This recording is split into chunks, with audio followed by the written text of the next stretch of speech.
ज़िंदगी को हल्का फुल्का लें, ज़िंदगी को अना ज़िद और हसद ना बनाएं। अफ्रीका के लोग बेशक मालो दौलत में बहुत अमीर नहीं हैं, शक्ल सूरत में नहीं हैं, लेकिन खुश रहने में वो दुनिया में से बहुत आगे हैं, क्योंकि वो ज़िंदगी को लाइटली लेते हैं, हल्का फुल्का लेते हैं।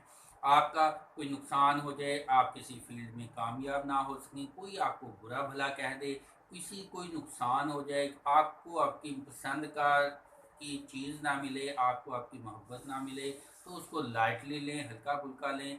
जीने और मरने का उसको मसला ना बना लें। जितना आप चीज़ों को लाइटली लेंगे, उतना ज़्यादा आप खुश रहेंगे। अपनी एफ़र्ट कोशिश पूरी करें।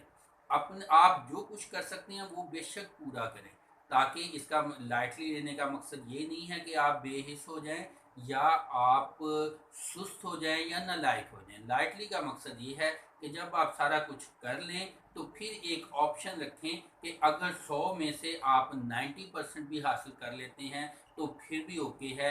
आप जिस भी मुकाम पर पहुंचेंगे, टिकेंगे, उसी में पे आप खुश हो जाएंगे, रिलैक्स रहेंगे, उसको एक्सेप्ट कर लेंगे, तस्लीम कर लेंगे। तो पहली बात तो ये है कि आप उसको कामयाबी समझेंगे, नतीजे में आप में हौसला आएगा, आप मज़ीद स्ट्रगल करके आगे बढ़ सकेंगे। लिहाजा ज़िंदगी को हल्का फुल्का लें, ज़िंदगी को लाइटली लें। ये बहुत महदूद सा वक़्त है, इसको टेंशनों, गमों और हसद और परेशानी और लड़ाई झगड़ों की नज़र बिल्कुल ना करें। ये आपके लिए, आपकी फैमिली के लिए, मुल्क व कौम के लिए, इंसानियत के लिए बेहतरीन नुस्खा है कामयाब।